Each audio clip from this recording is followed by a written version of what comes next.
Hola, ¿qué tal? Qué gusto entrar en comunicación con ustedes, tener la oportunidad de hacer comunidad y emprender este viaje durante la transmisión de este jueves 27 de mayo.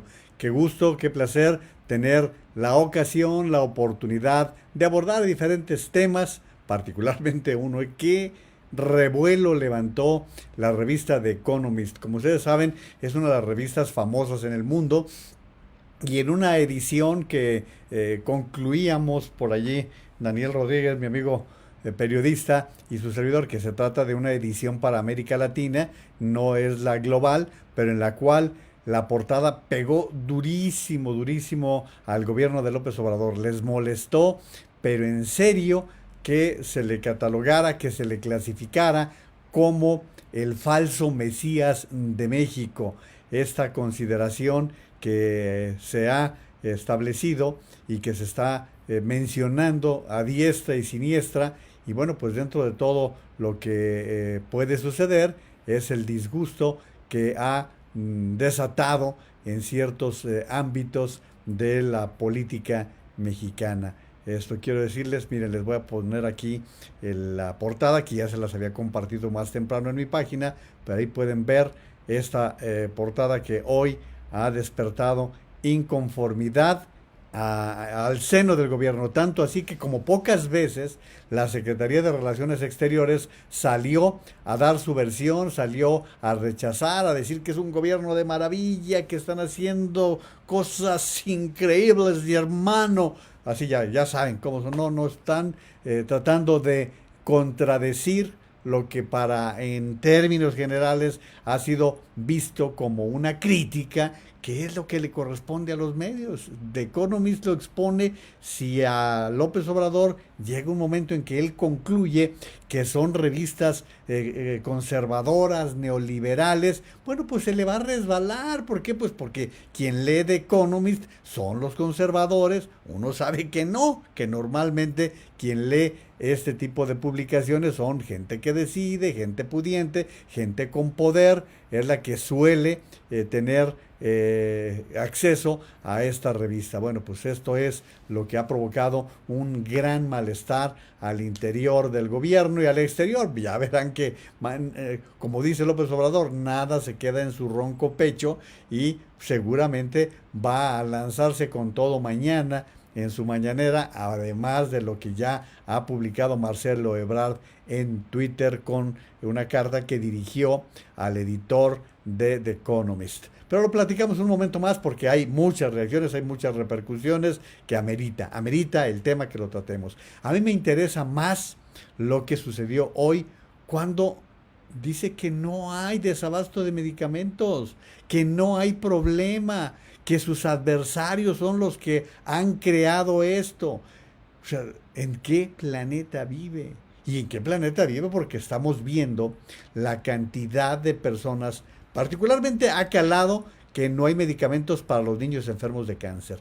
Pero igual podemos hablar en otras áreas en donde hay un desabasto. Vaya, les faltan hasta aspirinas. Faltan vacunas de todo tipo. Ha sido un desastre la adquisición de los insumos que requiere el sector salud. Es un desmadre, es un desabasto absoluto el que se ha registrado en este gobierno y lo vamos a comentar un momento más. Yo me quedo con la frase de Francisco Martín Moreno: es un presidente cruel, es un presidente cruel, y los crueles pues disfrutan cómo las personas sufren, cómo las personas son de alguna manera motivo de situaciones adversas, situaciones complejas, complicadas, las que se llegan a presentar. Pero bueno, vamos a platicar también de esto, vamos a seguir abordando un poquito más el relajo con el ciclo escolar, que ayer lo comentábamos más a profundidad. Vamos a seguir, por supuesto, hablando de lo ocurrido el 3 de mayo, la tragedia del metro que no se puede soslayar, no puede pasar a segundo término, porque ellos siguen hablando de lo que les interesa, de estar descalificando, de estar ocultando. Ellos lo que quieren es que de aquí al 6 de junio usted y yo estemos distraídos en otra cosa y no concentrados en también pensar en que debemos votar y votar por un México mejor el próximo 6 de junio. Con todo lo que representa votar para un México mejor el 6 de junio. Y luego, por si fuera poco, bueno, pues lo de la compra de la refinería, que va a implicar pues demasiadas cosas. Hoy, desde ayer yo les comentaba el hecho de que López Obrador dijese que se está utilizando para comprar la refinería recursos que estaban destinados al Fonden, al Fondo para Desastres Naturales. Y lo anuncia justo a estas alturas, cuando tenemos ya registrados incendios, cuando están ya en puerta las lluvias intensas que se pueden registrar, ya independientes de las que el mismo López Obrador habló, que se estaba apoyando a los afectados en Veracruz, en Tabasco. No, vamos a ver qué es lo que viene ahora, aunque hemos tenido sequía y problemas, de todas maneras, el temporal de lluvias va a llegar tarde que temprano y habrá zonas que se van a ver afectadas, y si vienen otro tipo de desastres, pues ¿con qué? ¿Con qué se va a atender este tipo de cosas? ¿Sí? Porque, digo, una cosa es la compra de la refinería. Bien, se está comprando una refinería en determinada cantidad, y lo que sobresale, desde luego, es que se estén pagando 600 millones, según lo que se está diciendo, pero luego les empiezan a escarbar poquito y, bueno, pues es que también tiene una deuda por 980 millones de dólares. Entonces ya subió mucho más el costo de una refinería. Y todo esto se adereza con, de veras, no se les da a este gobierno el hacer cuentas. Ayer yo les comentaba que ahí estaba el secretario de Hacienda y se quedó calladito. No sacó del berenjenal en que se metió el presidente de la República. Miren, les voy a compartir, esto ya lo vimos ayer. Lo vimos ayer cuando les transmití este video. Pero hoy este sitio de Twitter que se llama La República Fifidonia hace esta producción que me la envía Urscam, y que de alguna manera exhibe, no de alguna manera, claramente exhibe cómo el presidente no tiene ni la más remota idea de lo que significan las cuentas, de lo que significa hacer cálculos, hacer proyecciones, y lo dejan solito, y vean, de veras, a mí hasta pena me da el ver estas escenas que les presento a continuación. Vamos ahora para que ustedes lo puedan observar. Teníamos 47 mil millones de pesos de reserva, 30 mil que están en maniobra y 17 mil que se conservaron para lo que era el Fonden. Son 600 millones de dólares aquí. Y tenemos en maniobras 30 mil. Esto en pesos significan 12 mil millones. Nos quedan... bueno, estos son 12, ¿no? Sí, pero ahora está menos. Está menos de 20, pero en general 12. ¿Cuántos años se recuperaría la inversión, señor presidente? En 2 o 3 años. Pero es importante decirles que tenemos recursos. Tenemos, aquí van a ser cerca de 12 mil millones. Nos quedan, ¿de qué? 18. No, perdón. Nos quedan 18. Y la conquistadora sí son 2.500 millones de dólares. Ahí estamos hablando de alrededor de 50 mil millones. No, ya tenemos. No van a salir al mercado. Pero son 3 años la conquistadora. Son 3 años. Entonces tenemos 18 para empezar ya, porque si no también no terminamos en el 23. Ahí tienen cómo de verdad, créanme, causa pena que no se le dan las cuentas. Y yo lo puedo entender, no se le dan las cuentas a él. No sabe sumar, restar o proyectar grandes cantidades. Pero allí estaba su secretario de Hacienda. A ver, señor presidente, ¿cuál cuenta necesita hacer? Y mire, hoy en Milenio, Gil Gámez hace un señalamiento acerca de todo esto. Dice: cuando una persona común y corriente percibe que algo anda mal, es que algo nada muy mal.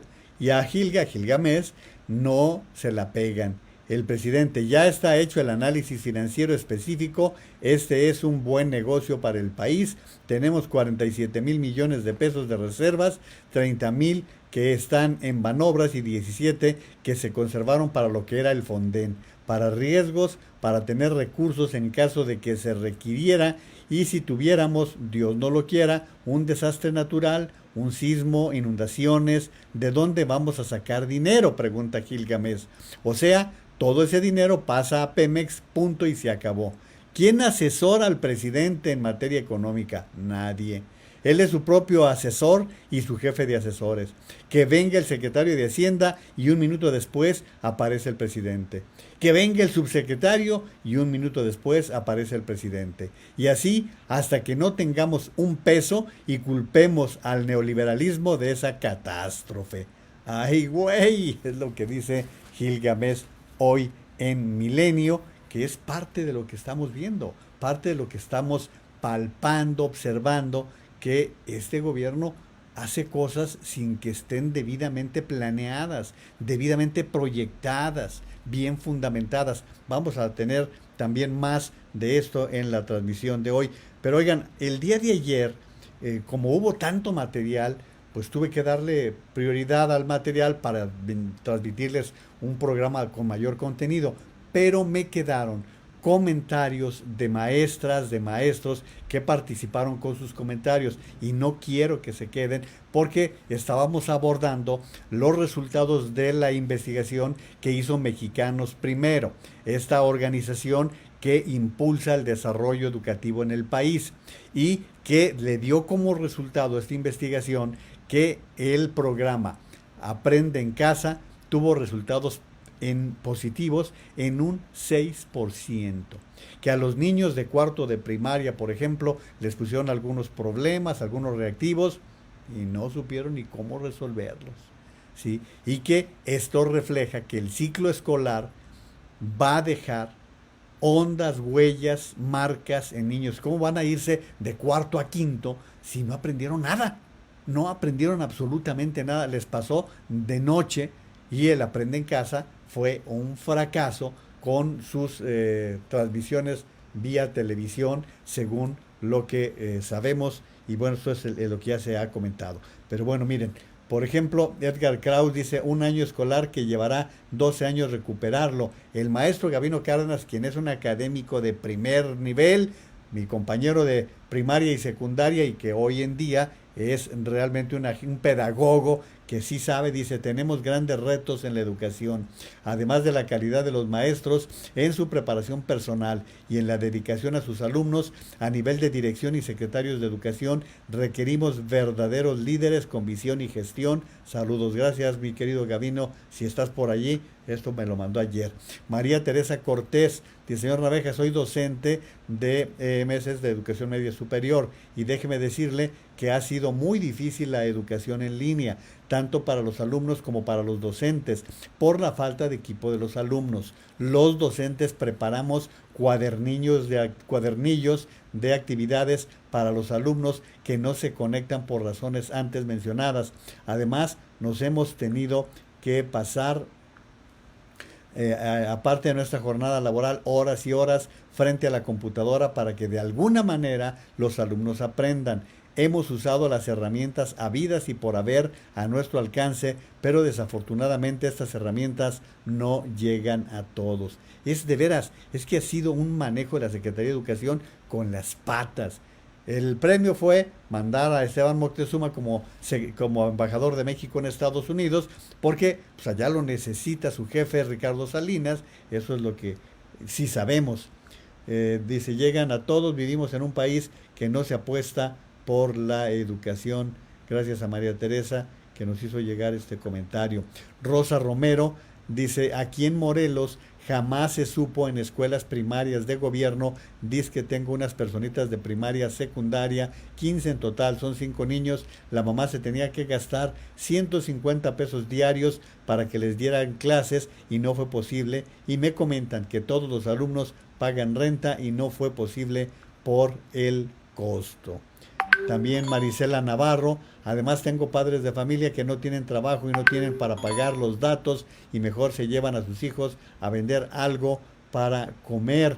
Por ahí se dijo que había endeudado al Estado, sin embargo ese dinero lo pagamos con nuestros impuestos y de que se lo roben las autoridades y de todas maneras tengamos que pagar, mejor que se emplee en educación. Entonces estos comentarios que me llegaron ayer los estoy transmitiendo hoy porque no quería que se quedaran pendientes, que se quedaran sin escucharse, porque creo que son muy relevantes. Yo les decía, el crimen mayor que puede ejecutar un gobierno es dañar la educación de los niños.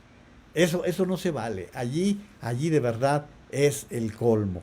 Y ya hoy nos dan las buenas noches Lourdes Barragán, Carmen Robles Gil, Karinita Guadalupe Pardo, Juan Jesús Morales Valdivia, también muchas gracias. Mayedit Recbe, también buenas noches. Jorge Gutiérrez, Urs, gracias por el video que ya viste, ya lo pasamos. Dice Manuel Licea, a ver cuáles fueron las gansadas del día de hoy. Uy, ahorita vamos a entrar a eso, Manuel, porque sí han estado surgiendo. Luis Antonio Prado, también gracias. Juan N. Hernández nos saluda. Alma Sánchez, hola Alma. También María del Carmen Ortega Speitia nos está dando las buenas noches. Alfredo Ibarra. El doctor Guillermo Romero dice, buenas noches comunidad naveja. En verdad que con la revista The Economist no le ajustará con toda la vitamina al mendigo peje loco. Como dicen, el karma cobra pronto. Ni un voto a Morena y todos a votar. Así es, como dice el doctor Manuel Icea. Buenas noches a todos desde Ciudad Juárez, Chihuahua. Muchos saludos y cuídense. Emma Rivera Medina también nos da las buenas noches. Marilú Campos Rico, buenas noches comunidad.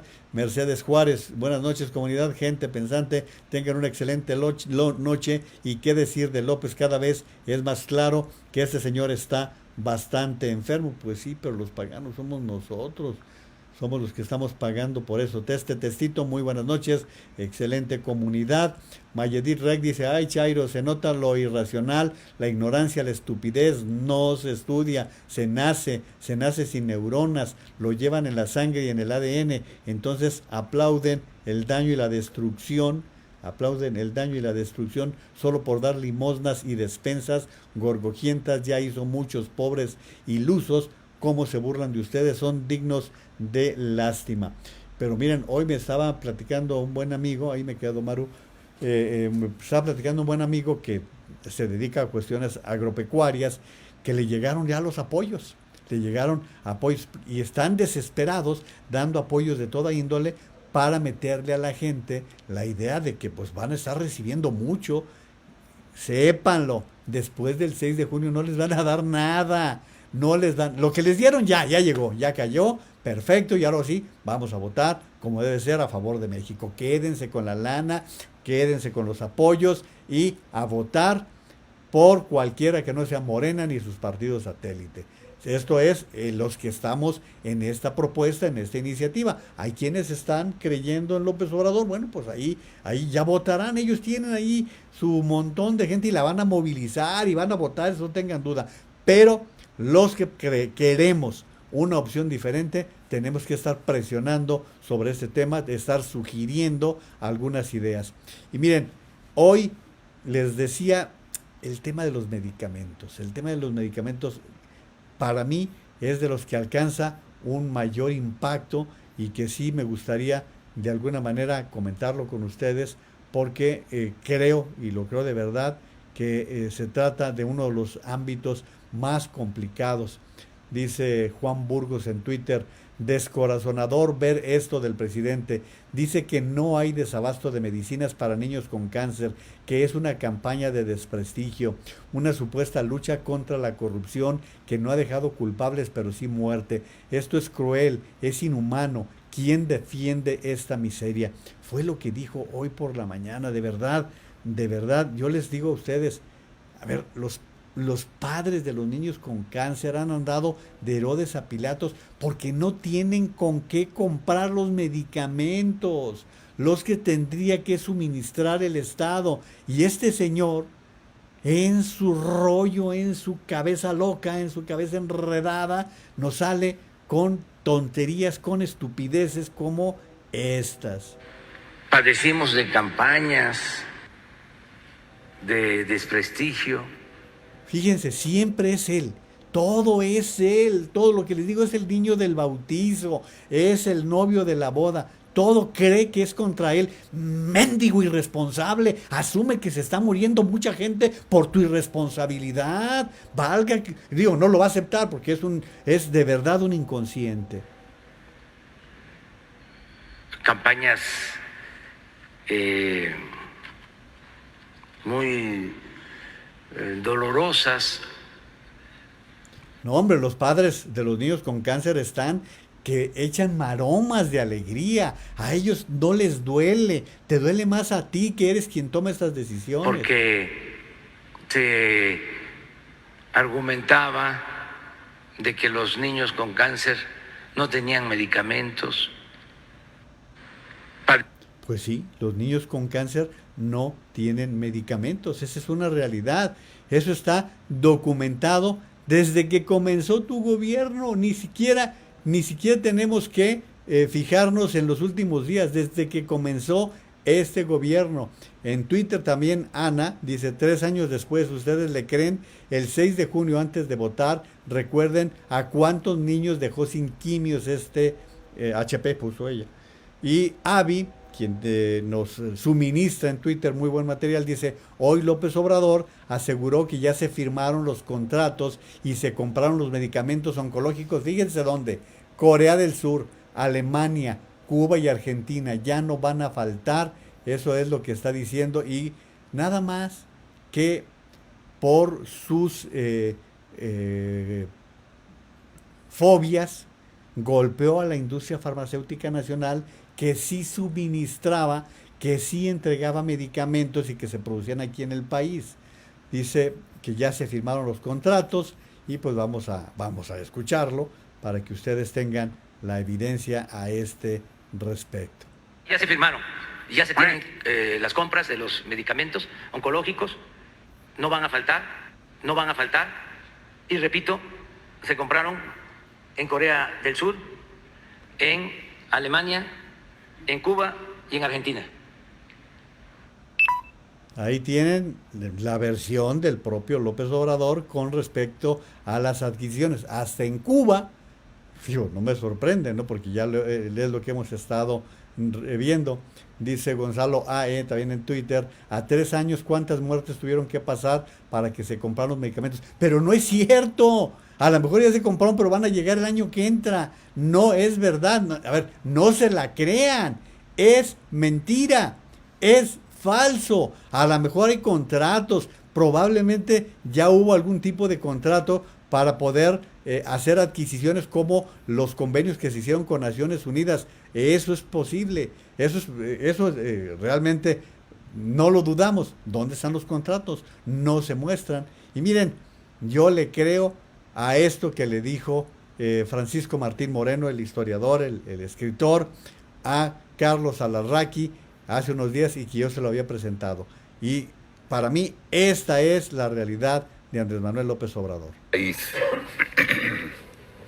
¿Se ha vivido un periodo parecido al de este? No, bueno, ¿que te acuerdes? A ver, el otro día platicábamos aquí, Charlie, yo decía que en la historia de México encontramos presidentes traidores. Digo, el caso de Santana. Presidentes corruptos, presidentes frívolos, presidentes superficiales, en fin. Pero nunca me había encontrado yo, y tengo 30 libros escritos, con un presidente cruel. Ay, qué buena definición. Sí. Y este es un presidente cruel, que no le importa, le tiene sin cuidado que los pequeñitos se mueran de cáncer, que no le importa que ya llevemos 600,000 muertos, que no le importa que 13 millones de mexicanos hayan ido a dar a la pobreza en 2 años, que no le importa que se hayan cerrado 1 millón y pico de empresas, que no le importa la parálisis económica, que le tiene sin cuidado que sean ya 85,000 homicidios dolosos en 2 años, que haya 12 mujeres asesinadas al día, que, en fin, es un presidente cruel, que además lo vimos el otro día cuando le preguntaron que si podía asistir a ver a los deudos, ¿no? y dijo al carajo. Eso es lo que define el humanismo del presidente de la República. Es un hombre que está absolutamente roto por dentro y que es un presidente cruel. Yo no he visto en la historia de México esto. Claro, hay presidentes déspotas, hay presidentes de diferentes... soberbios, autoritarios, pero no... yo no me había encontrado con un Es presidente buena, cruel, es buena de Porque además, esto lo dijo él en la vez anterior cuando yo estuve en Zoom, antes de que sucediera lo de Tláhuac. No lo está diciendo ahorita a toro pasado, sino que lo dijo antes. Y lo que sucedió en este ejemplo del comportamiento del presidente y la frase quedará ahí en la mente de los deudos, de las familiares de las víctimas, esa crueldad. Y te acuerdas que Pepe Numan había dicho, es un delirante, es un hombre... Es decir, poco a poco el presidente se va exhibiendo, se le han quitado como a la cebolla esas capas, hasta quedar esa crueldad, esa falta de humanidad y empatía con el dolor ajeno de esos gobernados que son, en el caso de Tláhuac, los que más lo apoyaron. Pero acuérdate cómo en su propia tierra abrió las compuertas de la presa. Claro. Y lo dijo. Y lo dijo. Y lo dijo y lo confesó. Preferimos, dijo, inundar a estas partes pobres, dice, para salvar pobres. Villahermosa. Bueno. ¿Dónde está la casa que tiene el presidente en Tabasco? En Villahermosa. Así es. Bueno, Entonces hay que salvar la casita que pedimos ahí con un crédito. por eso yo, igual cuando te acuerdas las presas allá en creo que fue en Chihuahua. En ¿no? Chihuahua, en Ciudad Delicias, en ese distrito. Así Sí, es. Lo mismo, o sea, pero además cuando tiene que ir a ver a los enfermos de COVID, monta un teatro, un espectáculo, en donde claro. ponen soldados supuestamente enfermos. Así es. Y para que digan, sí, soy humanista y sí voy a ver a los deudos. Y era un montaje. No, pero te voy a decir, no, pero hoy Ahí tienen ustedes, a mí me parece que esta serie de señalamientos que se hace en esta sesión es claro. De verdad, yo no había llegado a ese calificativo que usó Francisco Martín Moreno de un presidente cruel, pero lo comparto completamente, por eso se los volví a compartir el día de hoy, porque es parte de lo que estamos viendo, es parte de lo que estamos viendo y observando y padeciendo, pero en fin, son situaciones con las cuales hay que ir saliendo adelante. Voy a entrar a lo del The Economist, pero antes los comentarios de ustedes. Gracias. Rubén Rubio dice, señor Naveja, un saludo de Baja California, donde empieza la patria, Tijuana. Un abrazo y por favor seguir con su muy loable labor. Con mucho gusto, Rubén, y gracias. El saludo también hasta allá, por allá, hasta Tijuana. Mayela y Turiría Alvarado, buenas noches, comunidad Naveja. A mí me gusta mucho, yo lo he comentado en varias ocasiones, Rubén, que de las carreteras más bonitas que hay en México, y vaya que hay algunas muy bonitas, no por las carreteras, sino por el espectáculo, es la panorámica que va de Rosarito, que va de Tijuana hasta Rosarito y hasta el Valle de Guadalupe. Es un espectáculo extraordinario. Y si a eso le acompañas unos taquitos de los que suelen hacer en Rosarito, pues bueno, la verdad es que no se trata de estar hablando de eso, pero es maravilloso lo que tienen ustedes ahí en Baja California. Judy Gordillo, buenas noches, llegando tarde, pero aquí no, como siempre, y está en Guatemala. Muchas gracias, Judy. Teresita Sánchez, buenas noches, comunidad Naveja también, muchas gracias por estar participando. Carmina Castillo Ricardes, buenas noches, señor Juan María, desde Toluca. Un saludo también al Estado de México. Carmina, vamos a entrar ahorita con la señora Gabriela Gamboa, que dicen que así suele hablar. Hoy en el programa de Ciro Gómez Leiva salió una entrevista de Humberto Payet que hay que darle curso hoy. Karinita Guadalupe Pardo, en mi familia tengo 3 parientes esperando su segunda dosis desde hace 2 meses, si no es que más. Esperemos que lleguen pronto y así como muchos en esa situación. Sí, hay muchas personas que ya no saben qué hacer porque se suponía que ya debían estar vacunados en su segunda dosis. Lourdes Barragán, el Caca, sufre de necrofilia ideológica. Toma esa. ¿De dónde la sacaste esa, Lourdes? Necrofilia ideológica. Marilú Campos Rico, desde que empezó la pandemia yo tuve que comprar mi medicamento para el corazón porque en el ISSSTE ya no me dieron nada. Ahí tienen, Marilú Campos Rico dando testimonio de la falta de medicamentos para el corazón. ¿Y qué hace Marilú? Si no la entregan en el ISSSTE, en donde ella ya dio sus cuotas, ya dio sus participaciones, ya fue afiliada del ISSSTE. ¿Qué tiene que hacer? Pues ni modo que se muera, pues tiene que hacer un esfuerzo para poder comprar los medicamentos tal y como debe de ser. Mayadit Recbe dice, ¿será posible que a más de 200 o 100 años de distancia el mexicano de esa época llena de pobreza, hambrientos, mal vestidos, con guaraches, analfabetas, ignorantes, que a punta de palos y piedras tuvieran más, pone huevitos, para, es lo que pone, es lo que pone, y dice, para que se lograra una independencia y 100 años después se hace una revolución, tumban y corren del país a Porfirio Díaz, todo un personaje ese señor, sí que tenía presencia en aquella época, nunca esperaron comida gorgojienta, limosnas, ellos sí que tenían dignidad, pero los mexicanos actuales en pleno siglo XXI, a más de 200 años de la independencia y a más de 100 años de la revolución, donde se supone que el 90% de los mexicanos ya no somos analfabetas, no, resulta que el 10% no solo salieron analfabetas y son los que siguen a López Obrador. Gracias. Mario Vázquez, buenas noches desde Saltillo, muchos saludos. Rafa Dávila, también buenas noches, ¿cómo estás, Rafa? Muchas gracias por estar aquí. Julián Martínez, buenas noches, comunidad pensante, reportándome desde Lagos de Moreno, Jalisco, ni un solo voto a Morena, ni a sus partidos satélite. Muy bien, Julián, con ese comentario. José Rodríguez Jauregui, saludos cordiales, comunidad naveja. Malo es un ser cruel, perverso, sociópata e indolente. Dios salve a México. Norma Esquer Vargas Quintanilla nos saluda y se agradece. Muchas gracias por su participación. Miren, antes de irme a lo de Economist, tengo un video que me mandaron en días pasados y que créanme que he querido compartirlo con ustedes porque es un reflejo. Yo cuando se trata de artesanos, siempre veo cómo hacen un esfuerzo por vender su producto. Y miren, es un video de un artesano que de verdad yo creo que andar con regateos con estas personas es penoso. Les voy a pasar un pedacito porque hoy tenemos mucho que decir y que transmitir, pero para que ustedes lo vean, este video que me llegó. Cuando nosotros salimos a comerciar fuera, pues que ya bajábamos el material del camión y nos poníamos un puesto de loza. Ya empezaban a arrimarse, ¿no? Pues que acomoda este plato, vale 10 pesos. No, que la docena, se la vamos a dar a 120 la docena de platos. Ay, no, pues ¿por qué tan cara? Entonces, ¿yo qué le voy a ganar? Si me la da 120, sale a 10 pesos la pieza. ¿Por qué no nos la da 5? No, pues ¿cómo crees? Si nosotros la estamos dando a 120 la docena, ya 5 pesos saldría 60 pesos la docena, no es justo. No, pues si quiere y si le conviene, y si no, pues acá hay otra persona que nos la da más barata, que le estamos pues rogando, si no le conviene no nos la dé.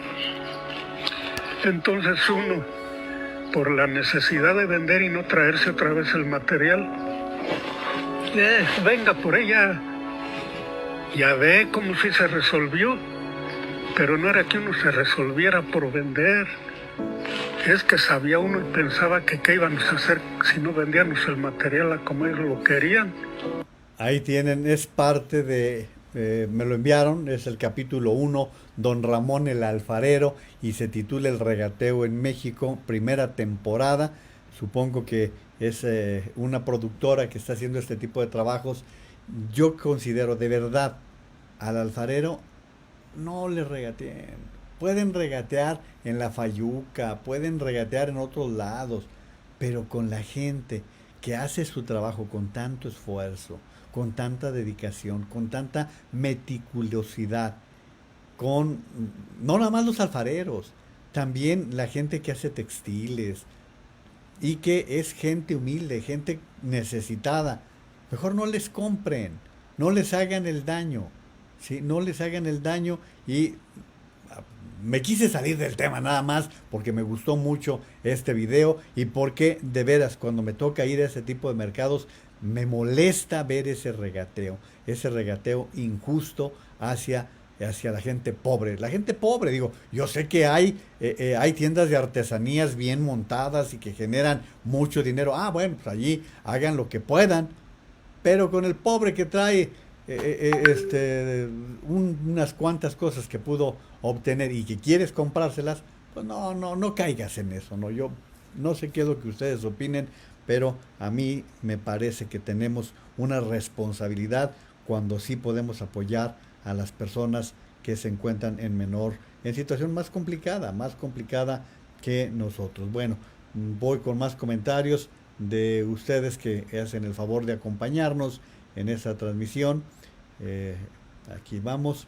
Juan Armando García dice: buenas noches, maestro y distinguidas damas, caballeros de esta comunidad pensante y no sumisa, y sigue adelante. Vergonzoso que en el extranjero señalen con claridad los exabruptos y estupideces, y señalando que es un riesgo para la democracia. Hortensia Esme, también muchas gracias por su participación. Manuel Licea: antes México era reconocido en el mundo por su esquema de vacunación gratuita para todos y a tiempo. Hoy ni vacunas del esquema básico para los niños hay. Efectivamente, así como lo dice Manuel, éramos de los países más acreditados en la vacunación, y ahora vean cómo están vacunando de 700,000 diarios. ¿Sí? ¿Por qué? Pues porque viene la elección. Digo, qué bueno que estén vacunando, que lo estén haciendo bien. Esa es su responsabilidad, esa es su chamba. Las vacunas se compran con el dinero que aportamos los mexicanos. No es nada gratuito. Aquí no hay nada gratuito, entiéndanlo. Ni nos lo están regalando. Al contrario, van mal. Han sido asesinos en el programa de lucha contra la pandemia. Y no nos podemos dejar. María del Carmen Ortega Speitia: mi esposo también compra sus medicamentos para un problema que tuvo en su cabeza y será de por vida. Ahí tienen. ¿Cuántos ejemplos? Hay 2 en 10 comentarios que les he hecho y que han llegado aquí en esta transmisión. Víctor Manuel Tejeda dice: buenas noches, comunidad y maestro Naveja, aquí trabajando y saludando desde Aguascalientes. Un gran saludo para allá también. Georgina Martínez, quien está en Monterrey. Gracias por participar, por robustecer esta comunidad. La estamos tratando de fortalecer. Ya nos quedan pocos días. Vamos apretando el ritmo para llegar al 6 de junio con este intento de darle a México un mejor futuro, una mayor viabilidad. Y pues vamos precisamente con el tema relativo a The Economist. Miren ustedes, The Economist es una de las revistas especializadas de mayor prestigio en el mundo. Y este es el análisis que hoy presenta en su portada, que ya les exhibí la portada, y esto es lo que el periódico El Universal en su portal hace de la síntesis que presenta sobre este tema. Las elecciones del 6 de junio en México importan, a decir de la revista The Economist, la oportunidad de los votantes para frenar al presidente mexicano hambriento de poder. En su nueva edición, a publicarse este 29 de mayo, la revista dedica su portada al presidente Andrés Manuel López Obrador, bajo la cabeza El falso Mesías de México. La portada remite a un artículo donde la revista cuestiona al mandatario y llama a los votantes a poner un freno en las elecciones del 6 de junio, donde se define al Congreso, 15 de 32 gobernadores, una mayoría de asambleas estatales, entre otros. Tras calificarlo de un peligro para la democracia, el artículo subraya que aunque López Obrador no figure en las urnas, los votantes tienen la oportunidad de controlar a su presidente rechazando a su partido, Morena. La revista reconoce que López Obrador sigue contando con el apoyo de la mayoría de mexicanos, con una aprobación personal de 61%, aunque no se puede decir lo mismo de su gestión del país. Muchos mexicanos, acota la revista, sienten que a López Obrador le importa el pueblo, aunque no haya mejorado sus vidas materialmente. A ello se suma que los partidos de oposición no han logrado ofrecer una alternativa coherente. A decir de The Economist, si Morena logra retener la mayoría en el Congreso, aunque sea con ayuda de otros partidos aliados, López Obrador podrá seguir con sus planes para México. Los próximos 3 años, alerta el artículo, determinará la profundidad y duración del daño que Andrés Manuel López Obrador haga a México y a su democracia. Si bien la Constitución le impide buscar la reelección, su intento por extender el periodo de un juez aliado en la Suprema Corte ha generado temor que se trate de un precedente. Las instituciones mexicanas son fuertes, pero pueden ceder bajo el constante ataque de un fanático con apoyo popular, indica la publicación inglesa. Ahí tienen ustedes, efectivamente, The Economist es una revista británica que tiene una larga trayectoria, que sus artículos son referente de posiciones que les interesa a la gente que toma decisiones en el mundo y que ustedes están viendo, pues ahora se ocuparon de México. Me llama mucho la atención que lo que dice The Economist, que ha sucedido que curiosamente en este caso no está tratándose no está incluido López Obrador en todo esto. Voy a presentarles ahora un TikTok sobre este asunto. The Economist en contra del presidente Andrés Es Carlos Mota y voy a regresar para que ustedes Manuel López Obrador de México. Dice... Es absolutamente devastadora la portada de The Economist en contra del presidente Andrés Manuel López Obrador de México. Dice este semanario británico que el presidente López Obrador es un peligro para la democracia y está invitando a través de su editorial a todos los electores de México a votar en contra de Morena y votar por cualquier partido que pueda ganar las elecciones intermedias, las del próximo 6 de junio. Señala y puntualiza, subraya, que los partidos de oposición tienen que contener juntos al presidente de México para evitar que dañe más profundamente la democracia. Ese es el comentario de Carlos Mota sobre este tema que, miren, en todos los ámbitos se está desarrollando el comentario, están dándose puntos de vista a este respecto. Pero quiero comentarles que curiosamente, y no suele suceder, porque por ejemplo hay críticas muy fuertes en El País de España, que es el periódico más importante de habla hispana. Ha habido críticas en The Wall Street Journal, en The New York Times, en The Washington Post. Y es la primera vez que yo veo una respuesta tan alterada como la que hoy está formulando la Secretaría de Relaciones Exteriores. Aquí tienen ustedes el comunicado que, por supuesto, que no lo voy a leer porque es una sarta de mentiras y de respuestas y de posiciones que solamente ellos ven. Entonces no los voy a marear, pero para que vean que sí caló hondo esto que ha señalado The Economist, tanto así que motivó una respuesta desde el área que lleva la respuesta con el exterior de México. Aquí tienen ustedes este comunicado, que es el que publicó en Twitter hoy en la Secretaría de Relaciones Exteriores y que fue dirigido al editor de la revista The Economist. Entonces, pues, no sé ustedes qué opinen, ya les hemos dado bastante información, bastantes comentarios a este respecto, porque vaya que dolió. Patricia Guerrero, buenas noches, saludos a toda la comunidad naveja, muchas gracias.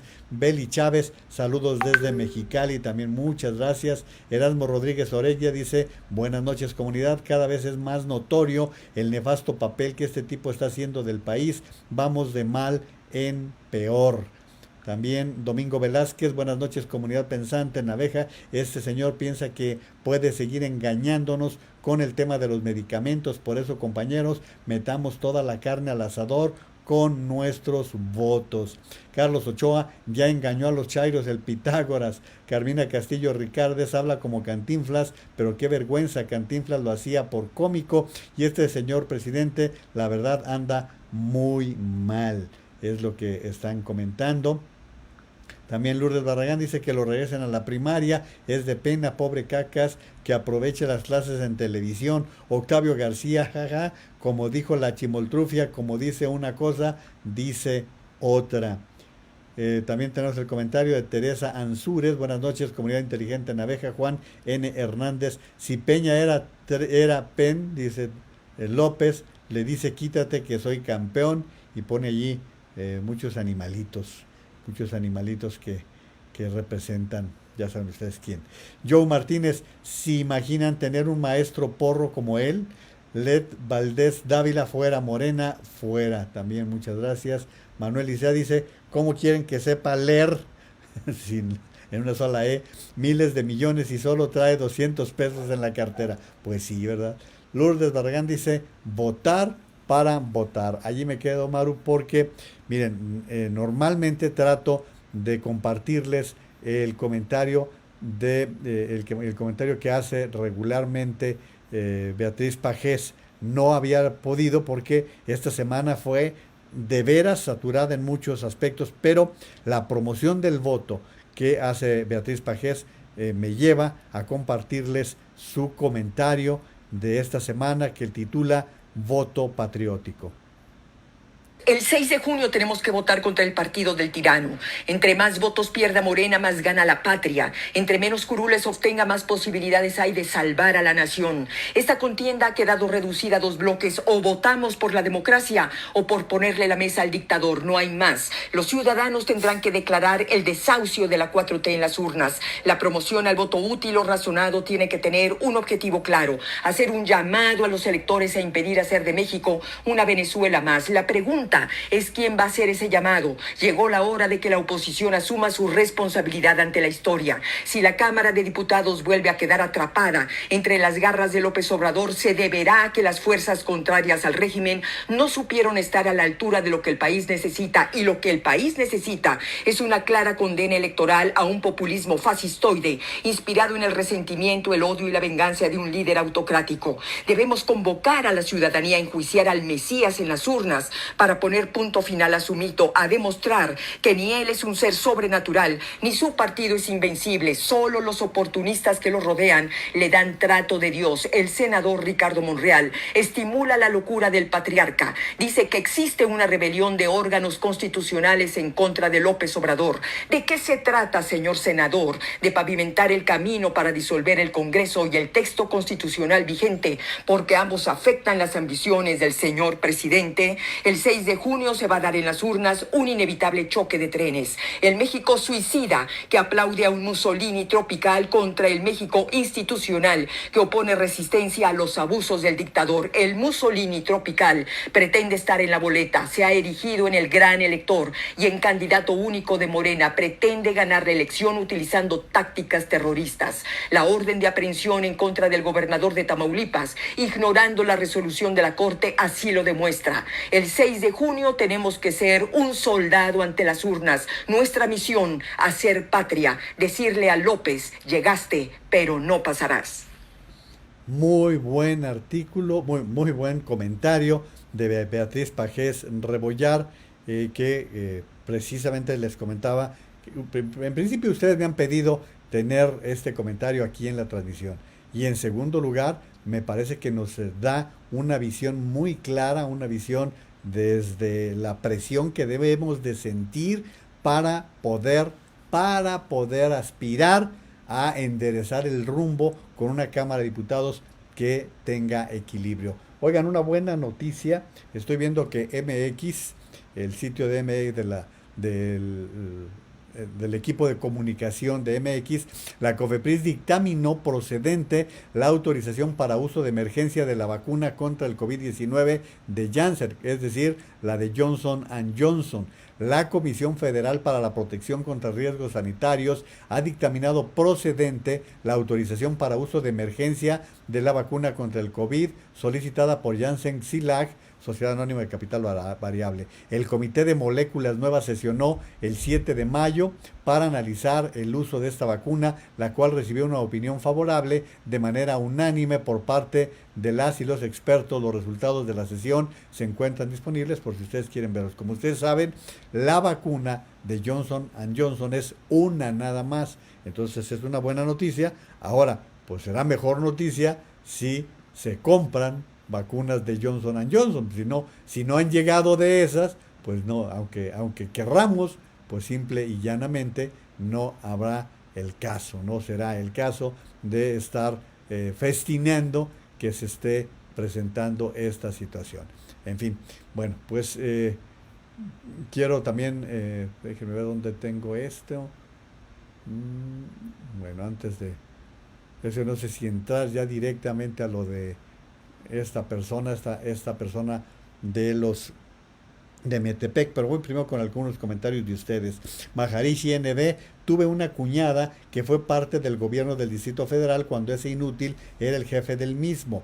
Nos platicaba que el GACAS no permitía opinión alguna, corría a quienes se atrevían a dar su punto de vista, así con sus floreros calladitos conservan el huesito, es lo que dice Maharishi. Sí, efectivamente, pues ya lo estamos viendo en muchos sentidos. Estamos viendo qué es lo que sucede con con los casos que el presidente de la República cuando ha tenido que reaccionar a algunos temas y que le dan la contraria, le molesta y le molesta mucho.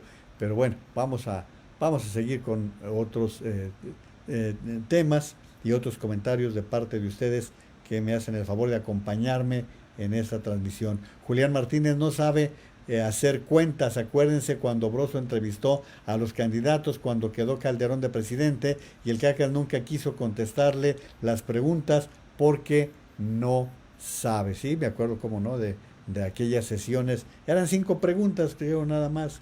Lourdes Barragán, y aun cuando se duplicó o triplicó el trabajo de los maestros, hubo colegios que les redujeran el salario.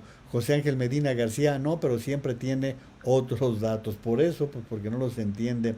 Karinita Guadalupe Pardo, yo trabajo en una prepa para adultos y hemos tenido mucha deserción a causa de que no cuentan con el dinero para cubrir su colegiatura y aparte muchos ya no pudieron pagar el internet en casa. Es una lástima que el gobierno no apoye a los adultos para terminar los estudios. Si no apoya a los niños, menos a los adultos. Es cierto, Karinita, y miren, tristemente un dato que hoy escuchaba es que en el desempleo más grave están los jóvenes que van de 15 a 24 años de edad. Es en donde se registra el mayor número de desempleados que no encuentran trabajo y andan buscando una forma de subsistencia, una forma de tener empleo. Manuel Isea dice, ese señor ni a la escuela fue, bueno, sí pasaba por el frente. Javier Raya Gutiérrez, es preocupante, demuestran en cada acto la ineptitud e ignorancia para gobernar y administrar la nación, están hundiendo al país. Y hay que estar insistiendo mucho, pero mucho, en todo lo que se refiere al voto para el 6 de junio. Precisamente por eso quiero compartirles este comentario que el maestro Guillermo Ochoa formuló en su sitio que titula La vida va y que la verdad está bastante bien, como siempre un gran periodista que es Guillermo Ochoa, y les comparto su comentario sobre las elecciones precisamente. ¿Qué tal, amigos? Soy Guillermo Ochoa. El próximo 6 de junio no vamos a elegir sino a eludir el mal sueño que tuvimos antes de la pesadilla. Y claro, a la pesadilla misma. Me refiero como un mal sueño que fue mucho más que eso. Al gobierno de Peña Nieto, la frivolidad, la corrupción y el derroche que preparó el terreno y quizá lo pactó para que llegara la pesadilla, como califico yo al gobierno de López Obrador.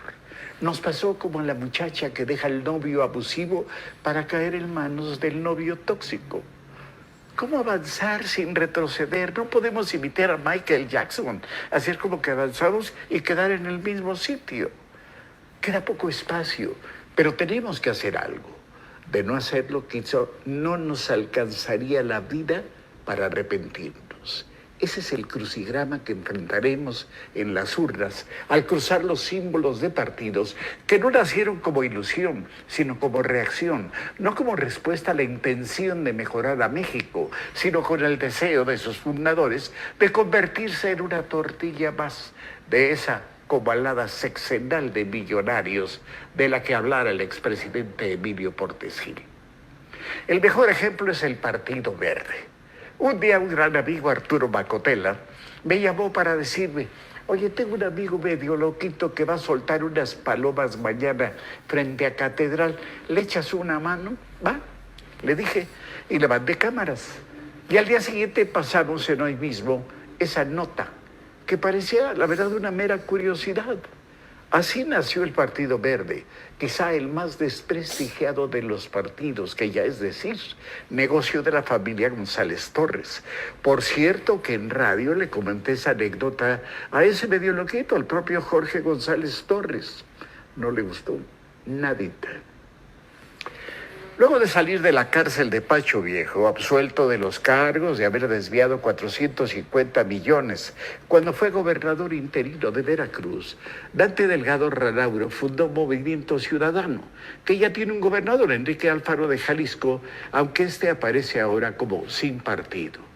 Dante Delgado caminó largo tiempo con López Obrador, desde los bloqueos aquí en Reforma.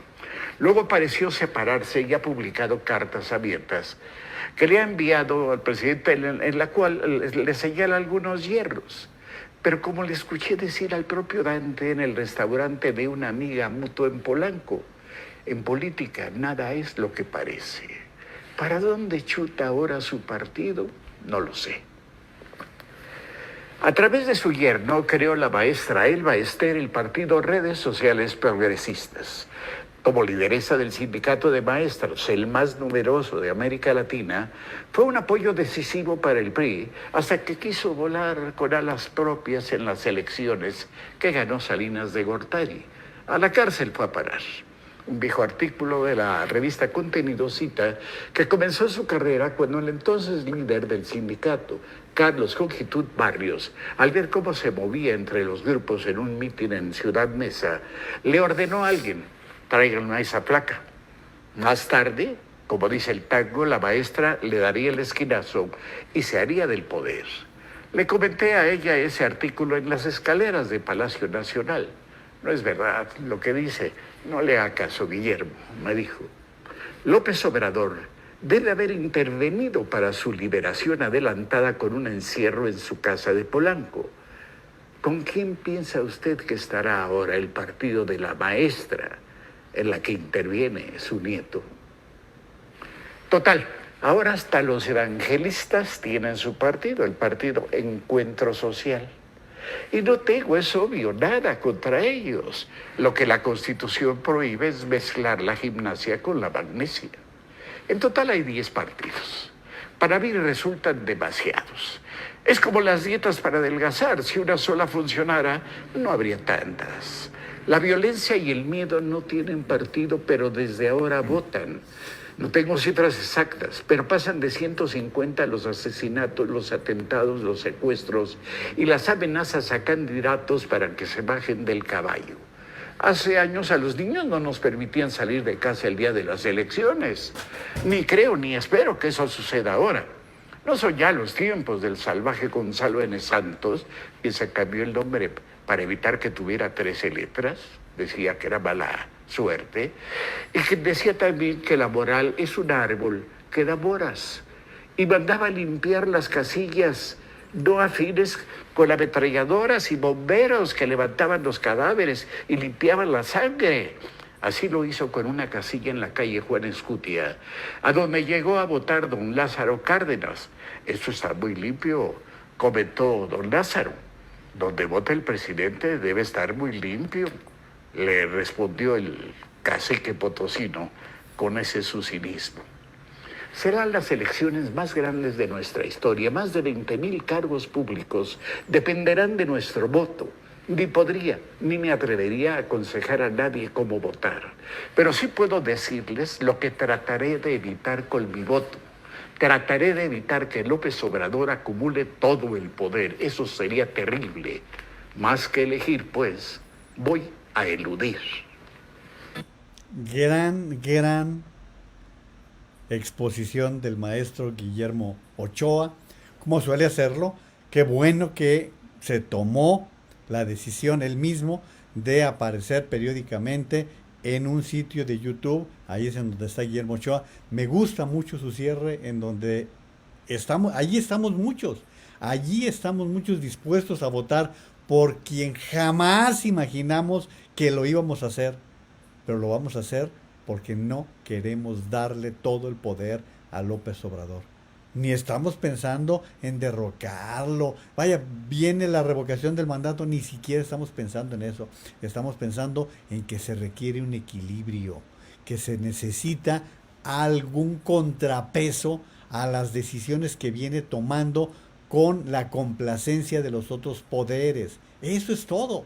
No es tan complicado lo que queremos muchos mexicanos, no es tan complejo, es simplemente lo natural que no se tomen las decisiones desde un solo poder y por un solo hombre. Eso es en lo que estamos muchos, pero muchos mexicanos. Por eso les insisto, el 6 de junio tenemos una obligación, tenemos que salir a votar, porque de lo contrario lo vamos a lamentar.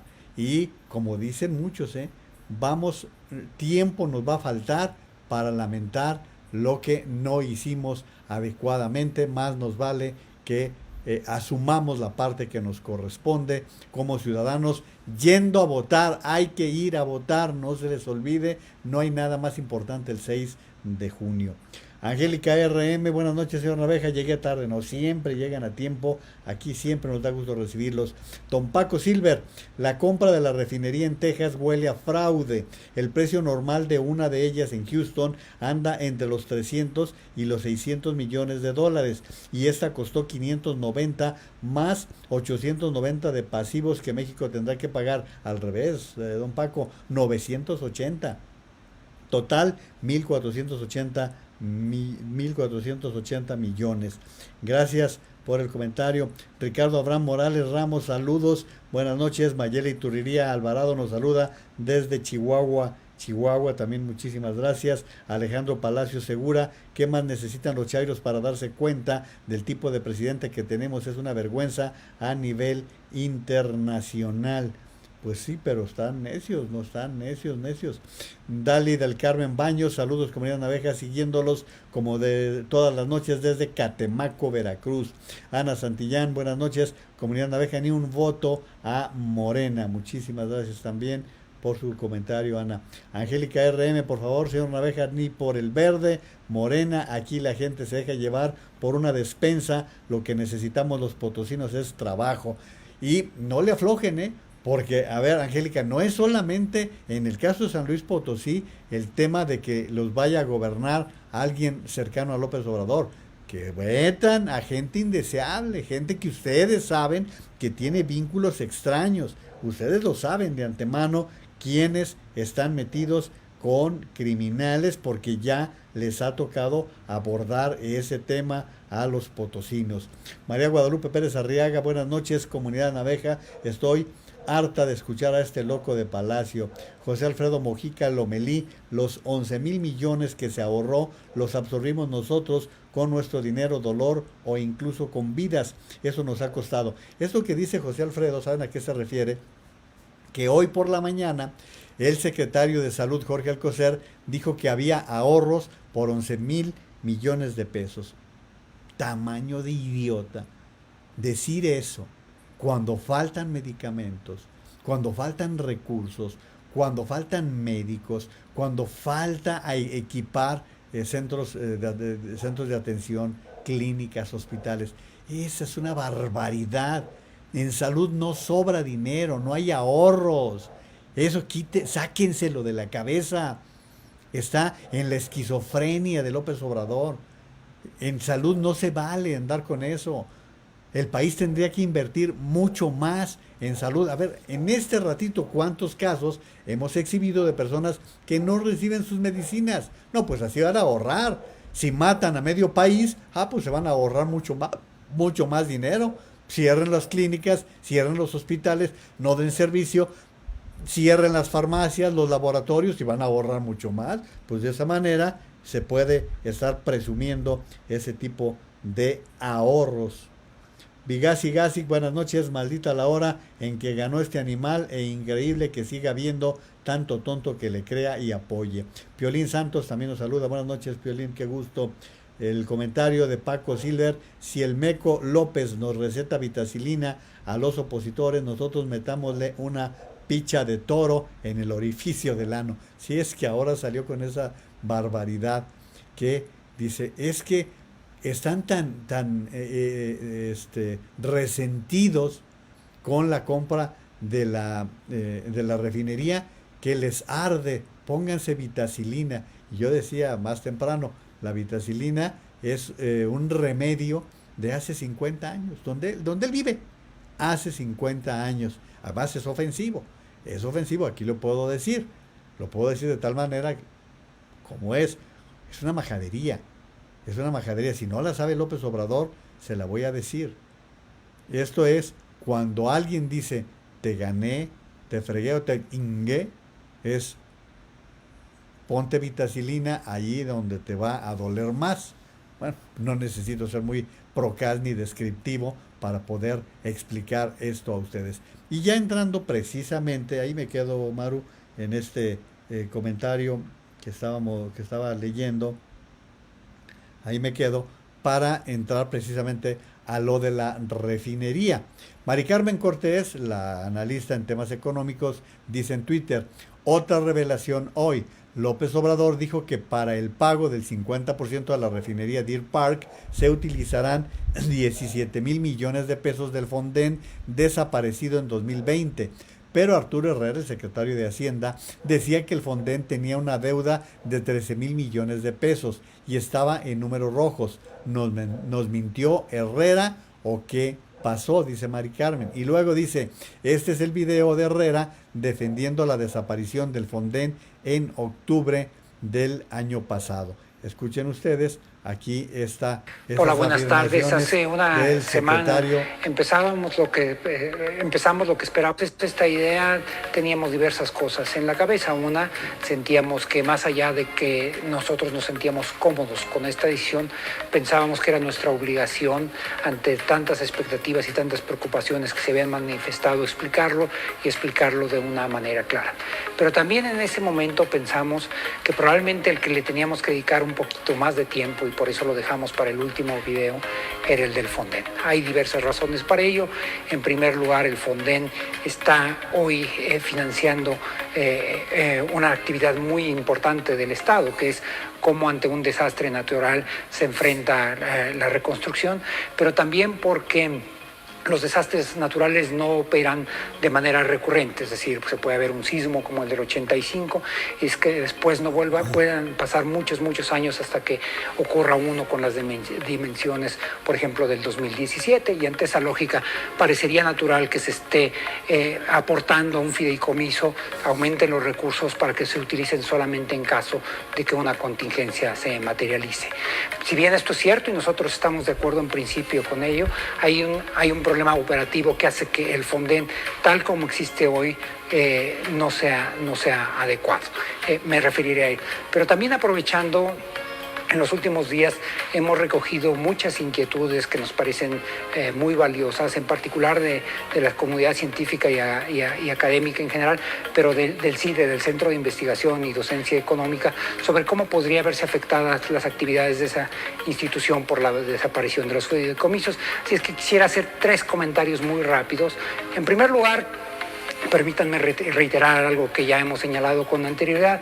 Los fideicomisos en la administración pública son en general construidos para permitir transitar un año fiscal, es decir, lo que no se gasta en un año se puede hacer en el otro. Y eso es válido para la Secretaría de Turismo, para SEDATU, etcétera, pero no lo es para los entes que son considerados paraestatales. Por eso nos sorprendió un poco esta preocupación dentro del CIDE, porque si ustedes ven su estatuto, en el artículo 1 es definido ya como una entidad paraestatal, y derecho aparece en el lugar 160, para ser preciso, en el listado oficial que se publica en el Diario Oficial de la Federación de las Entidades Paraestatales. De tal forma que si el CIDE quiere llevar una parte de sus ahorros de un año fiscal hacia el otro, no necesita de un vehículo financiero como puede ser el fideicomiso, sencillamente lo pueden mantener en sus propias cuentas. El segundo punto que llegamos a escuchar era una preocupación. Decía, al operar con este otro mecanismo fuera de un fideicomiso, no iba a estar esto sujeto a los vaivenes presupuestales. Ahí tenemos 2 comentarios. El primero es, pues en realidad, no hay vaivenes presupuestales, el presupuesto se ha mantenido constante a lo largo de los años con un crecimiento real a ciertas tasas, pero sobre todo los recursos que ya vienen, en realidad vienen del presupuesto, así es que aunque hubiera vaivenes, ya se están siendo, esa es la fuente a través de las cuales se estaba fondeando esos fideicomisos. Una tercera preocupación es si no tenía esto riesgos de reasignaciones, y en realidad con la educación superior eso no está pasando.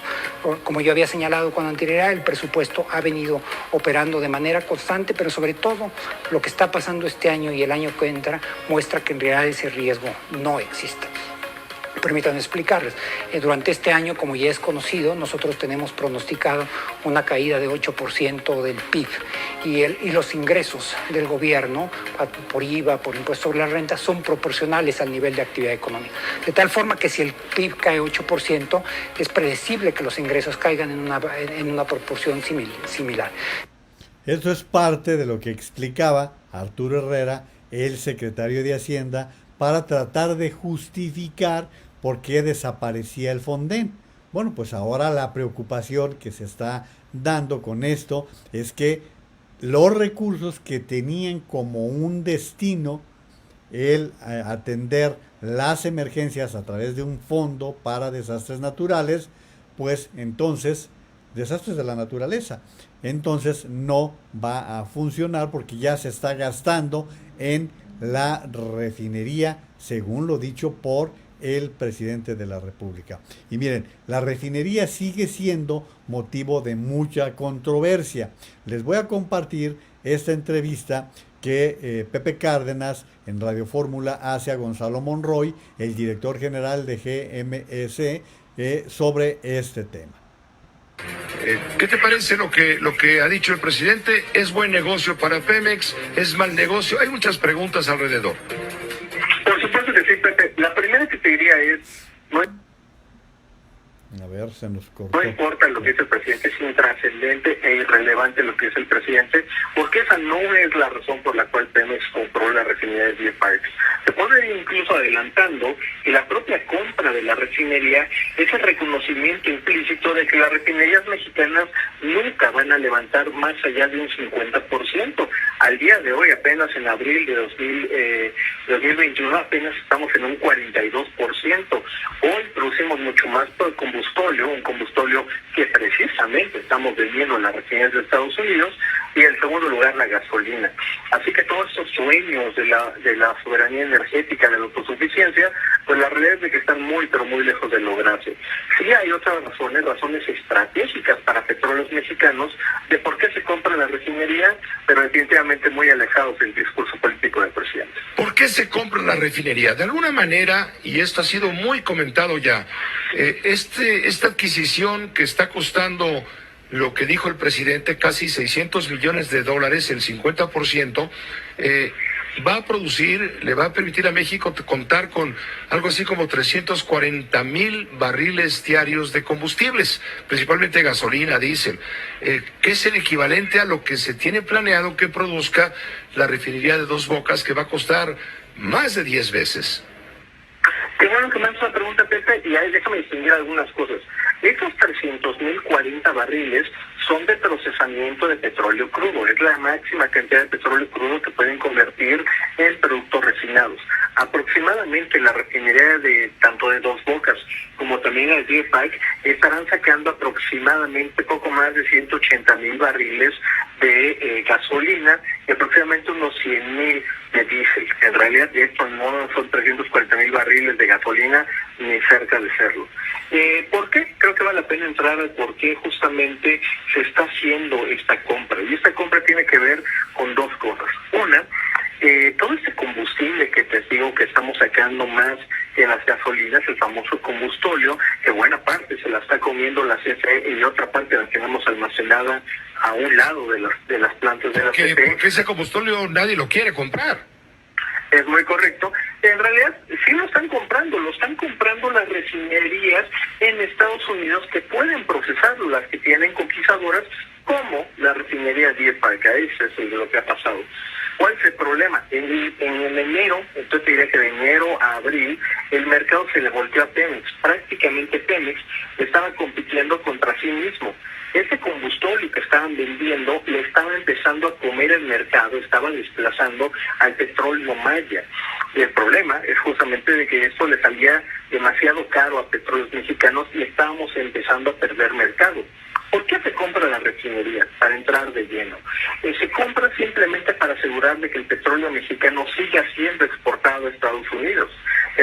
La propia compra de la refinería echa por tierra lo que ha dicho el presidente López Obrador de que vamos a dejar de exportar petróleo. No es cierto, eso jamás estuvo en la mesa, eso era más allá de una frase bastante simplona y falsa.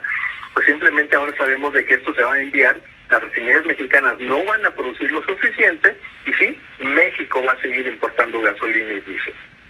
Es lo que dijo Gonzalo Monroy en esa entrevista en Radio Fórmula con Pepe Cárdenas, de las razones por las que se está comprando esta refinería, que ustedes han escuchado un ir y venir con comentarios sobre esta situación, y que bueno, pues la verdad es que el tema ya dio mucho sobre esa situación. Bueno, pues voy a más comentarios y ustedes que nos hacen el favor de acompañarnos en esta transmisión aquí en Juan María Naveja Comunicación en Facebook. López Ricardo, buenas noches, saludos comunidad y señor Juan María, exitosa noche para todos y divertirnos con los macuspanos aferrados. José Ángel Medina García, y a la industria farmacéutica mexicana no se le compró nada. Eso diera la impresión, ¿no? Pero sí se le compró, pero no había necesidad de todo lo que dijo hoy López Obrador en la materia. Alberto Martínez, y la autosuficiencia en medicinas no es problema de seguridad nacional. Así es, dice José Ángel Medina García, no que muy nacionalista, es de las cosas que hay que preguntarnos. Pineda Yolanda, da pena escucharlo en la mañanera, dice todo lo que él es, así como dice que son los conservadores, eso es él, escucharlo haciéndose la víctima y siempre echando culpas y sufre de delirio de persecución, cree que todo el mundo lo ataca. Esa da la impresión. Mario Vázquez, esta noticia de los medicamentos para niños con cáncer es político para ganar votos, no tiene madre, sabemos que no es cierto, y por qué no lo compra en México, que tanto necesita el país. Vigasi Gasi, en un video de Jesús Gómez Espejel, dice que Jalisco es tan importante en los votos que podemos hacer la diferencia en la Cámara. Dice, mivotoútil.mx nos dará información por cada distrito para votar por el que tenga más posibilidad de ganar a Morena. Esto también lo vamos a platicar la semana que entra, Vigasi, porque hay que dar un poco más de orientación. Dice Piolín Santos, les hago la pregunta, los candidatos muertos hoy en día, la mayor parte son las colisiones de partido, qué casualidad, ninguno de Morena. También piensan que no es el crimen organizado porque ellos están en otro rollo. Aquí, como dice la publicidad, votar, ya sabes quién. María Guadalupe Pérez Arriaga es un cínico con risa maquiavélica, mentiroso, alias Pinocho, es lo que dice. Jaime Benítez, buenas noches. Si fuera Morena, Manuel Icea en la presa La Boquilla, en Chihuahua, mataron a una mujer, los de la Guardia Nacional, y dejaron 5 niños huérfanos y no hubo investigaciones. ¿Sí? ¿Se acuerdan ustedes de ese asesinato que quedó como ahora con lo del metro? Le van dando largas. Y ahora estaba leyendo por allí el artículo creo que es de Carlos Loret de Mola, en el cual se señala que quizás las investigaciones estén buscando un énfasis electorero y que busquen perjudicar a Marcelo Ebrard para beneficiar a Claudia Sheinbaum, pensando en la sucesión del 24. Pero es cierto, qué bueno que Manuel nos recuerda esta situación que se dio en Chihuahua. Vigasi Gasi también nos dice, López es más que malo, es cruel, perverso, sádico. Un sacerdote que lo conoce dijo que es el demonio mismo. Teresa Weber dice, yo igual me compro mi medicamento para el corazón desde marzo del año pasado porque en el ISSSTE no tienen los medicamentos. Ahí está lo que les digo, en unos cuantos comentarios ya hemos tenido evidencias. Marta Elena Gómez Aragón dice, fuera AMLO. José Rodríguez Jauregui, yo compro mi medicina para la hipertensión arterial, soy afiliado al seguro. Ahí tienen. Josefina Martínez, buenas noches maestro y querida comunidad, un poco tarde, bienvenida Josefina, siempre nos da gusto que nos acompañen. Jaime Benítez, ¿será posible que aquí en Nayarit gane Morena? Pues todo parece indicar que Miguel Ángel Navarro es el que tiene la ventaja. Vamos a ver cómo se da, pues de ustedes depende de los nayaritas la decisión. Pineda Yolanda, ahí está la consentida de Obrador, una tal Geraldine, eso en Nayarit, eso es motivo de muchos comentarios, Yolanda. José Rodríguez Jauregui, apoyemos a todos los artesanos, no regateemos, eso es un buen propósito. Mario Vázquez, ahorros mal infundados. Hace unos días salió alguien del gobierno que se habían ahorrado miles de millones de pesos en medicamentos. Claro que sí, porque han dejado los mexicanos sin medicinas, en verdad, vaya que sí son crueles, es lo que comentábamos hace un momento, Mario. También dice Ángeles Hernández, qué inhumanos. Marilú Campo Rico, yo les pido por favor que ya no hagan esa horrible práctica de regatear a los artesanos mexicanos. Es muy triste ver cómo casi hacen que les regalen las artesanías. No lo hagan, por favor. Vigasi Gasic dice, hay que ser muy ruin para estarles pichicateando a esa pobre gente. Yo hasta les doy de más y les compro, aunque no lo necesite, con los bellos trabajos que hacen y el trabajo que cuesta. No se vale estar regateando. Estamos de acuerdo. Lourdes Barragán, ¿por qué no regatean en Oxxo, en Liverpool, en Walmart? Joder al más jodido, cero empatía, lo que dice Lourdes. Gerardo Arturo Velasco Rodríguez, buenas noches. Dice, como siempre, excelente información para la comunidad pensante. Gracias, Gerardo. José Ángel Medina García, al alfarero lo siento mucho, pero no todos somos así, pero sí hay desgraciadamente gente que actúa así. Rosy García González, hola, buenas tardes, gracias. Ángeles Hernández, es una vergüenza, el mundo entero se da cuenta de su ineptitud, sus mentiras, su autoritarismo. Ana Isabel Herrera, saludos Juan María y comunidad desde la Ciudad de México. Ángeles Hernández nos saluda desde Oaxaca. Marta Elena Gómez Aragón, el presidente AMLO le ha hecho tanto daño a la nación, su ambición lo está volviendo loco, solo falta que diga que se irá a vivir al castillo de Chapultepec como Maximiliano y Carlota, fuera AMLO de México. Manuel Isea, tengo entendido que History Channel está anunciando que va a transmitir las elecciones del 6 de junio en México, o sea, los ojos del mundo están puestos en la democracia mexicana. Manuel, más bien se le ha dado mucho vuelo a una serie que History Channel ha estado transmitiendo sobre el autoritarismo. Dice Ángeles Hernández, no puedo creer que tanta gente siga creyendo en él. Pues sí, hay mucha gente. Don Margarito Fajardo dice, buenas noches, tarde, pero aquí estamos presentes en la política. Parece que vamos bien, pero como siempre sin hacer confianza, yo haciendo lo mío, siempre bueno. Nos da las buenas noches don Margarito Fajardo. Ahí me quedo, Maru. Bueno, pues vamos con este tema tan penoso de la señora que pues es la aspirante, es la presidenta municipal de Metepec, Gabriela Gamboa, quien hoy presentó a Ciro Gómez Leiva una parte de una entrevista que le hizo el reportero Humberto Paget, y que, bueno, Gabriela Gamboa ya le escucharon ustedes cómo se refirió con palabrotas al tema medular. El tema que no debemos perder de vista es que cuando ella habla de violencia de género está atacando a la hija de su oponente, y eso es lo relevante, que diga o hable palabrotas, y eso es lo de menos. Lo más relevante es que se está quejando de violencia de género y ella al mismo tiempo está atentando contra una jovencita que, bueno, ahora sabemos de su existencia. Vamos a ello. ¿Usted le gusta su voz, le gusta escucharse decir lo que todos escuchamos que dijo en el audio que se difundió recientemente? Es un audio editado. Candidata, la voz amenazando que escuchamos es la de usted. Una madre, por supuesto, defiende a sus hijos. No estaba... Con uñas y dientes. Ese audio fue del año pasado, julio 2020. Desde hace más de un año yo he recibido constantes ataques. Si ese audio estaba desde 2020, ¿por qué esperarte ahorita 2021? Es que déjame decirle ahí, más grave, porque usted era funcionaria, usted era presidenta en funciones cuando emite la amenaza. Y también seguía siendo madre. Mi pregunta realmente es esta, y yo lo volteo. ¿Es tan grave que una madre defienda a sus hijos? Candidata, Cuando usted está profiriendo las amenazas y los insultos y... Cuando déjeme terminar. Madre, y lo vuelvo a repetir, ¿por qué? ¿Por qué enfocarse como yo defiendo a mis hijos? Es que, ¿qué le parece si hacemos una entrevista y no nos estamos arrebatando la palabra? No, es que usted me está acusando. Cuando yo le estoy diciendo esto son sus palabras. Ahora, si solo quiere hablar usted, pues entonces me quito el micrófono y usted diga lo que quiera o me permite hacerle las preguntas. Sí, claro. Porque aquí hay el asunto de que hay una niña amenazada. O sea, a mí me parece gravísimo. Usted es mayor. Una pregunta. Dígame.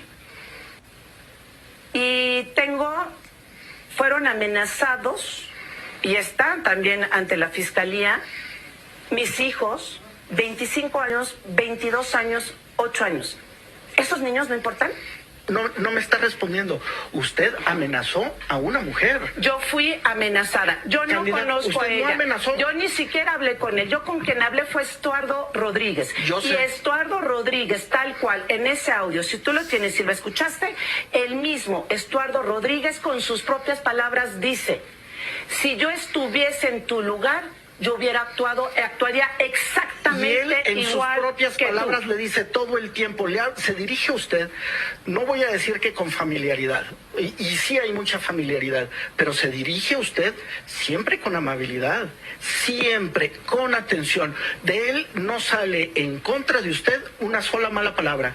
Es usted la que le dice, mierda, hijos de puta, hijos de la chingada. Y te voy a decir una cosa, una madre siempre va a defender con uñas y dientes a sus hijos. Candidata, en el audio completo que nosotros tenemos, Estuardo le pregunta exactamente a usted, 34 veces, ¿cuál es el problema?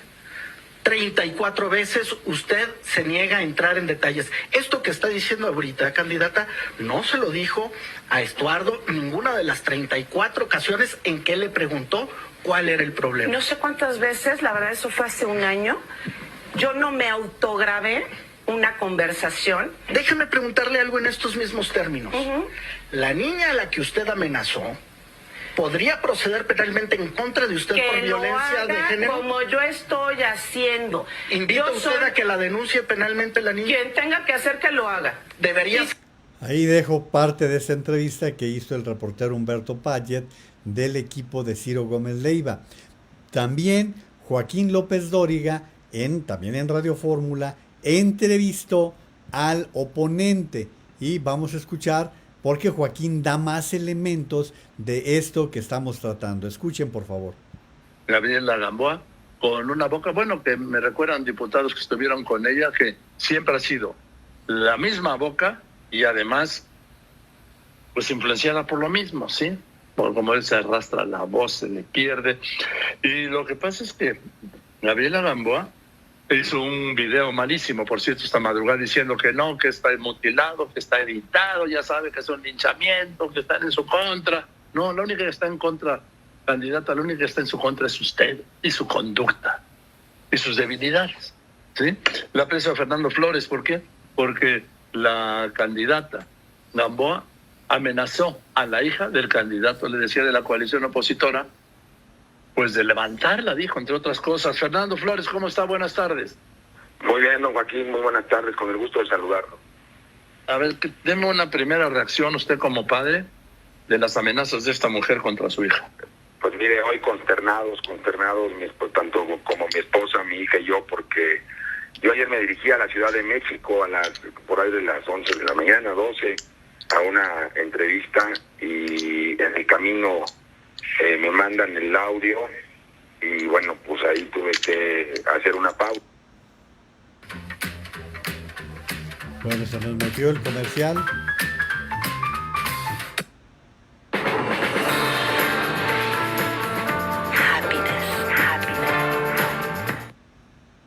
Pausa, y consternado por esta situación, porque quien está en la contienda, don Joaquín, no es mi hija.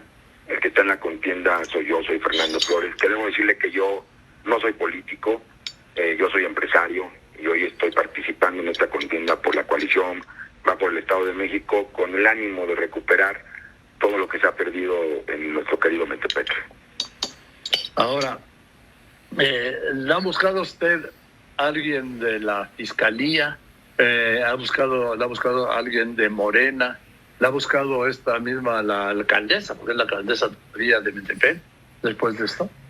No me han buscado. Bueno, yo fui a la Fiscalía, yo ayer por la tarde presenté una denuncia de hechos, al enterarme con el audio, y presenté una denuncia con el propósito, primero, para deslindar responsabilidades y poner todo en manos de las autoridades, segundo, para solicitar protección de las autoridades para mi familia, y muy en particular para mi hija y para mi esposa. Ahí tienen ustedes las palabras que Fernando Flores dio en el programa de Joaquín López Dóriga en Radio Fórmula, y que pues de esa manera les doy el panorama completa. La candidata de Morena, que al mismo tiempo es alcalde con licencia de Metepec en el Estado de México. Como les he comentado, Metepec es parte de la zona metropolitana de Toluca, está pegado, no hay mucha diferencia. Metepec es el municipio, pues digámosle, rico, de pudiente del Estado de México, y por eso alcanza una relevancia como municipio.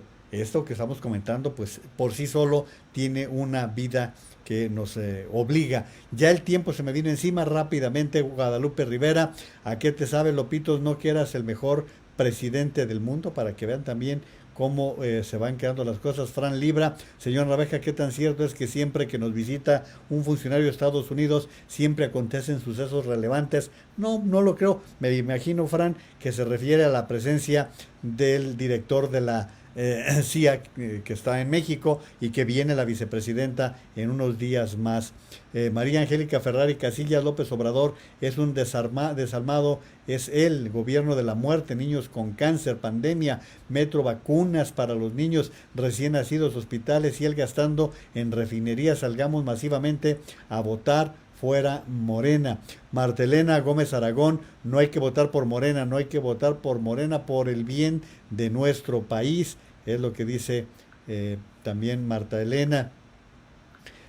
Rafa Dávila dice, nada más patético que votar por un imbécil que no sabe sumar, no sabe hablar, no sabe pensar, no sabe esgrimir, no sabe medir, no sabe planear, un ignorante en el que se le identifican con el quien se identifican solamente los fracasados. Lola Delgadillo, dígales por favor a todos que los de Estados Unidos que aconsejen a sus familiares, porque su gente acá no tiene medios de comunicación. Insístales a diario, por favor. Un saludo muy afectuoso desde Teocaltiche, Jalisco. Sí, a los que tienen familiares en Estados Unidos pues, y que nos están escuchando, esto es tarea de todos. Marilú Camporrico dice, bravo por el comentario de Beatriz Pajés. Ángeles Hernández, sin duda excelente Beatriz Pajés, también le pareció. José Rodríguez Jauregui, la historia nos enseña que los tiranos tienen un final terrible, ¿no? Siempre, acuérdense ustedes que Stalin murió en la cama, murió muy tranquilo. Saludos desde Mexicali, nos dice Tavo Rivera. Muchísimas gracias, Tavo, y dice además saludos, excelente noche para todos, comunidad pensante.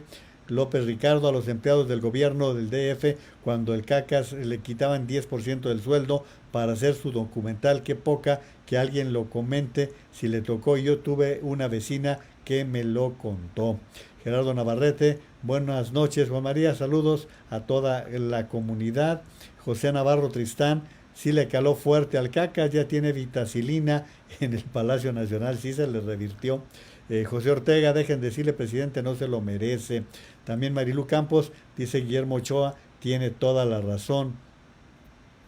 Dice, creo que esto me lo pone Maru, casualmente el término de la vitacilina es el que usan los chimpachairos, pareciera como una línea establecida por un asesor del dictador y que se le dictó a Epigmenio como línea discursiva de los bots. María Edith García, y la tragedia de la línea 12 del metro, en que perdieron la vida 26 personas y 90 heridos y algunos con secuelas graves. Efectivamente, no podemos olvidarnos de ese tema, hay que estarlo insistiendo.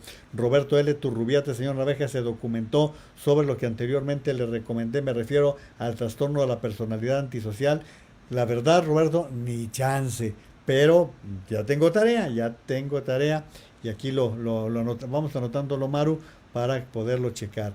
Cachorrito MI, felicidades, Juan María, por y por el programa inteligente. Gracias. Maharishi dice: los 3 principales indicadores de la eficacia de un gobierno son la salud, la seguridad y la economía, y en todos estamos en la calle. Definitivamente sí.